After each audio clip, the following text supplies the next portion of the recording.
Bismillahirrahmanirrahim. Assalamualaikum warahmatullahi wabarakatuh.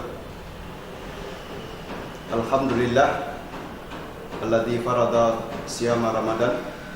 Asyhadu an la ilaha illallah wa asyhadu anna Muhammadar Rasulullah sallallahu alaihi wasallam la nabiyya ba'dah amma ba'du. A'udzu billahi minasyaitonir rajim. Bismillahirrahmanirrahim. Ya ayyuhalladzina amanu kutiba alaikumus syiyam kama kutiba alal ladzina min qablikum la'allakum tattaqun. Sadaqallahu adzim. Pemirsa rahimakumullah, pertama sekali kita kembali ucapkan puji dan syukur kehadirat Allah Subhanahu wa taala yang masih memberikan kesempatan kita untuk melaksanakan ibadah-ibadah Ramadan sampai malam yang ke lebih 20 ini. Salawat dan salam untuk uswah, qudwah dan teladan kita Nabi besar Muhammad sallallahu alaihi wasallam.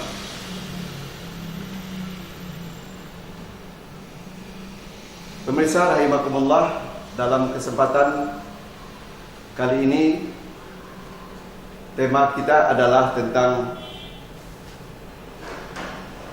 surga dibuka, neraka dikunci.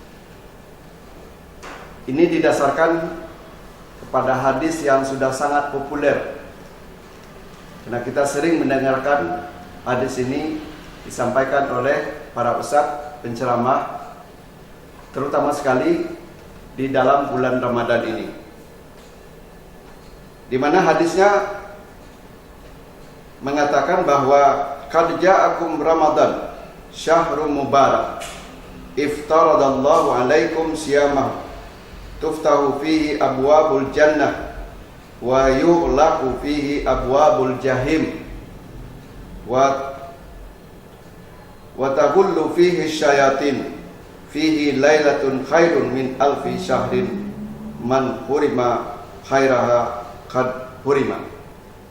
Artinya, kata Rasulullah, ketika datang bulan Ramadan, Rasulullah SAW bersabda, telah datang kepada kalian bulan Ramadan, bulan yang penuh berkah. Di dalamnya Allah mewajibkan kalian berpuasa. Di dalamnya pintu-pintu surga dibuka lebar-lebar, dan pintu-pintu neraka ditutup rapat-rapat, dan setan-setan dibelenggu. Pemirsa rahimakumullah, yang jadi pertanyaan bagi kita, benarkah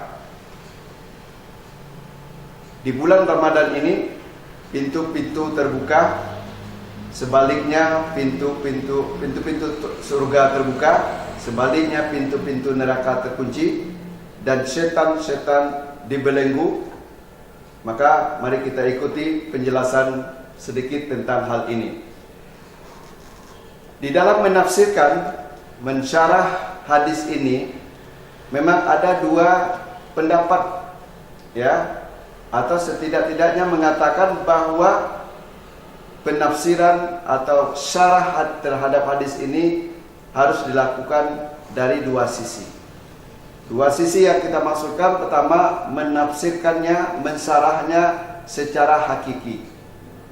Mensyarah hadis ini secara hakiki dalam arti kata mengatakan bahwa benar di bulan Ramadan ini pintu-pintu surga terbuka, dan benar juga di bulan Ramadan ini pintu-pintu neraka terkunci rapat, dan benar juga bahwa setan-setan semuanya dibelenggu.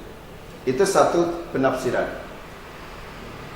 Dan penafsiran yang kedua atau syarah yang kedua yang mengatakan bahwa menafsirkan hadis ini, mensyarah hadis ini harus dilakukan secara majazi.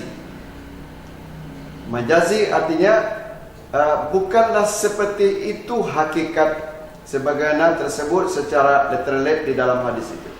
Tapi yang dimaksudkan di sini adalah bahwa yang dimaksudkan dengan pintu-pintu surga terbuka selama bulan suci Ramadan ini adalah artinya dengan semangat beribadah kaum muslimin dengan segala macam bentuk ibadah, baik materi ataupun materi, maka pada hakikatnya memotivasi dia untuk memaksimalkan ibadah di dalam bulan Ramadan ini.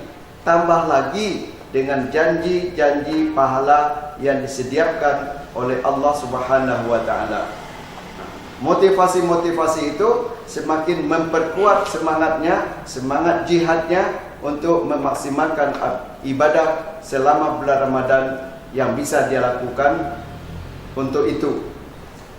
Oleh karena itu, semangat dia itu menyebabkan seolah-olah surga itu, pintu-pintu surga itu terbuka untuk dia.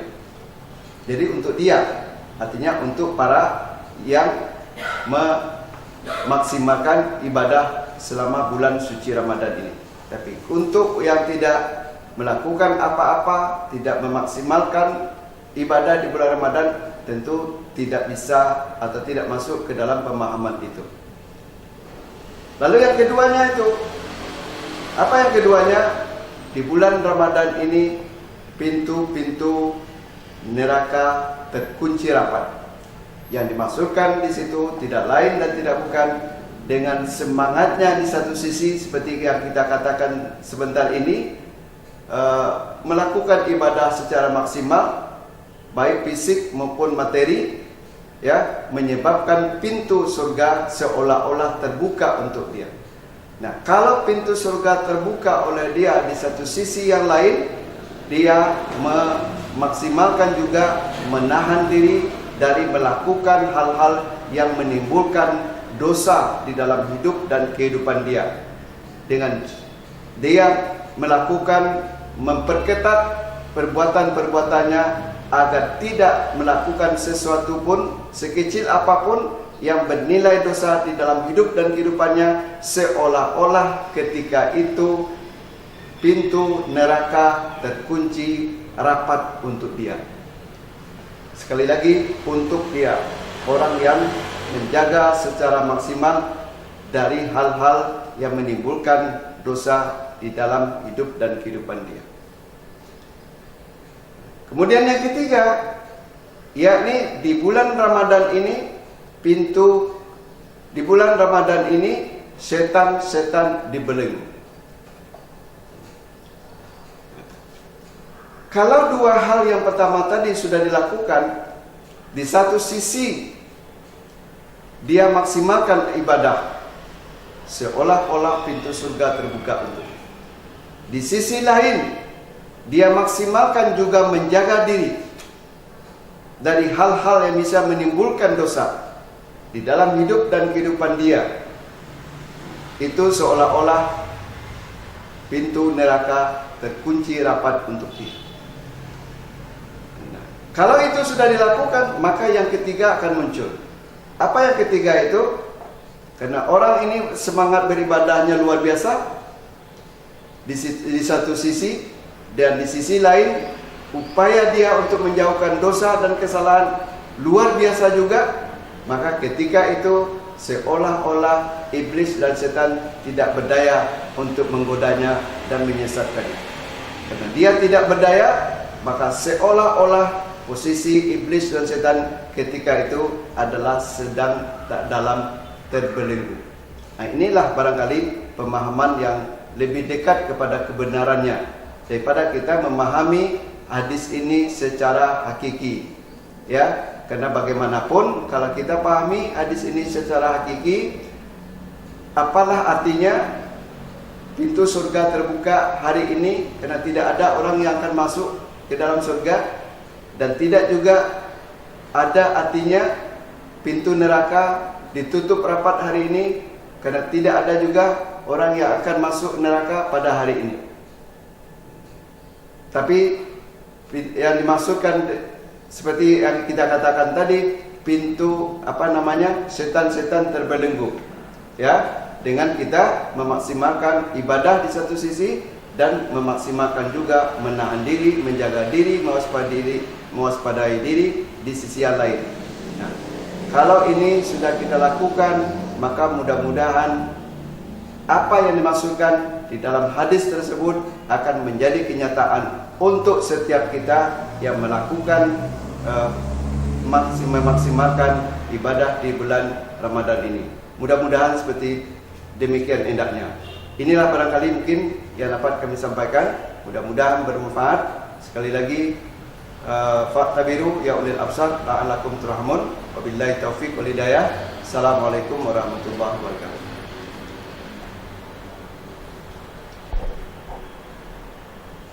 Banyak lembaga, tapi di antara lembaga yang saya percaya, Lembaga Amil Zakat Nasional Dewan Dakwah. Ini salah satu jihad kita di zaman modern. Terima kasih. Wassalamualaikum warahmatullahi wabarakatuh.